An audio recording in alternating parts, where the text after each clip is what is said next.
Hi, I'm John with Tapscott Media Services. Welcome to another podcast where I discuss the ins and outs of professional audio. In this episode, I'm going to talk about digital audio mixers. More specifically, I will explain the additional capabilities that they have that will improve not only the quality of audio, but also your workflow practices. The good news is their core functions are the same as their analog siblings, but with a lot more flexibilities and options that will take your audio productions to another level. Let's get started.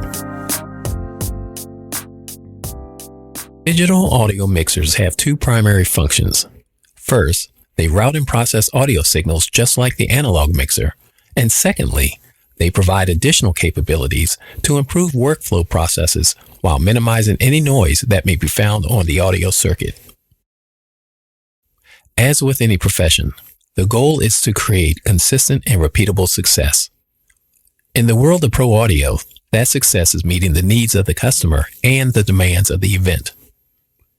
More specifically, you want to be able to project sound anywhere the customer needs and ensure that the quality of the sound is free from distracting anomalies such as noise, distortion, or dropouts.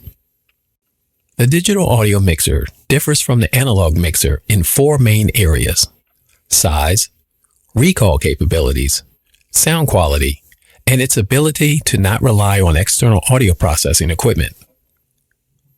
The wonderful thing about digital mixers is their ability to do a lot in a compact form factor. They're able to do this is because a single button, switch, or slider on a digital mixer performs multiple functions. Because of this, there are less buttons, switches, and sliders needed to perform the same task as on the large analog mixer, which results in a smaller footprint. With a smaller footprint, things are a lot easier to transport for mobile gigs and concerts. With a smaller size, more can be packed into a vehicle in case there are multiple simultaneous events at one gig. The second aspect of a digital audio mixer is one of my favorites, and that is its ability for instant recall. Whether you're working in a controlled environment like a recording studio or a live environment like a concert or streaming event, consistent good sound is what is expected of you by the client. With an analog mixer, there's what's called the setting sheet, which is a graphic printout of all the fixtures on the mixer. After your sound check and show, you annotate what directions knobs were turned and what levels faders were placed so that you will get close to that same sound quality on the following shows and events. As you can tell, this is very time consuming, causing you to arrive extra hours before every show to match the analog board to the annotations on the information sheet. With a digital mixer, every setting is stored as a scene by the onboard computer, so all you have to do is hit save before shutting down and all your settings will be there waiting for you when you return. To be honest, most digital mixers save automatically, so at a minimum, when you return to the mixer, all the settings will be the way they were when it was last operated. For example, in a church service, you can recall a save scene for the music portion of the service, and then recall another save scene when it's just the pastor speaking, all with the touch of one button. On some digital mixers, you can even export those save scenes onto thumb drives and then load them onto multiple digital mixers of the same model. If there's an event in 5 separate ballrooms of a convention center, it would be much quicker to recall digitally every single setting than to manually make adjustments per every information sheet. The third major difference is the sound quality and self-contained audio processing of the digital mixer.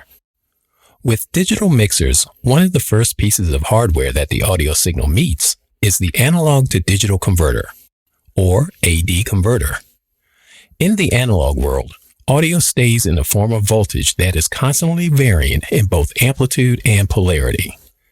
In the digital world, that same audio signal no longer varies.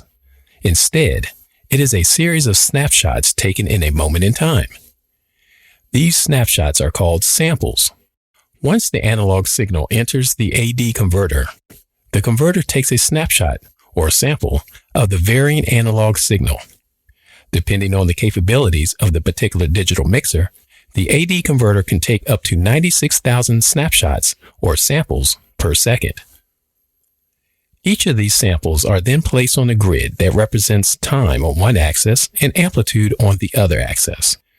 The granularity or number of boxes on this grid determines the computer's ability to reproduce the analog signal as a digital byte, creating as close of a replica of the original analog signal as possible. The number of boxes on this grid is referred to as the bit depth. The higher the bit depth, the higher the detail and fidelity of the newly created sample. You may ask, why go through all that to copy and convert an analog signal when you already have the original signal?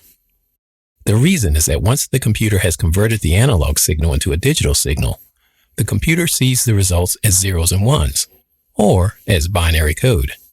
And when that happens, the only limitation to manipulating the audio signal is the processing power of the onboard computer. A great example of manipulating an audio signal that has been converted into a digital signal is that the computer's bit depth can be programmed to not recognize any noise that the original analog signal may have picked up, resulting in a much cleaner sound. Bye-bye, tape hiss. Another example of digital manipulation is that the computer's bit depth can be programmed using what's called 32-bit depth with a floating point to extend the amplitude limitations found in the analog world, which means no more clipping or distortion. This gives you more volume without clipping. The final example of audio manipulation that is a great perk to digital mixers is digital mixers can manipulate those zeros and ones in thousands of ways to make the signal sound different, like being played in a cathedral, outer space, in a living room, or even in a basement. The computer can make it sound like it's compressed, or like certain frequencies are boosted like an EQ, or that they only come on after a certain volume like a gate. Once it was discovered that a computer can do all these things, someone had the great idea of making some cool graphic representations of hardware. And voila, the onboard effects plugin was born. That meant no more having to route the signal outside the mixer to more heavy hardware and risk having noise being reintroduced to the signal. All processing was now done inside the digital mixer. This podcast is not about if a digital mixer is better than an analog mixer. Instead, it's about understanding the capabilities of each so you can make an informed decision when choosing one for your audio production needs. I explain that digital mixers do more with a smaller footprint because of their knob and fader manipulation abilities.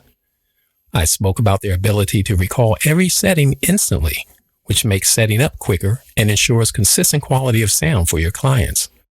I explained that because the audio signal is turned into binary code, or zeros and ones, that the audio processing limitations have expanded exponentially. From onboard plugins to no more clipping or distortion because of the computer's ability to convert audio with great detail using the 32-bit depth floating point sampling process. Now that you have a solid understanding of the digital mixer, tell me your thoughts in the comments below. Do you have a preference, analog or digital, or why? I would love to learn from your insights. If I was able to help you with this information, hit the subscribe button so you can continue to join me in our journey in the world of pro audio. Remember, pro audio mastery is not a talent. It's a well-rehearsed skill. I'm John Chandler. Talk to you in the next podcast.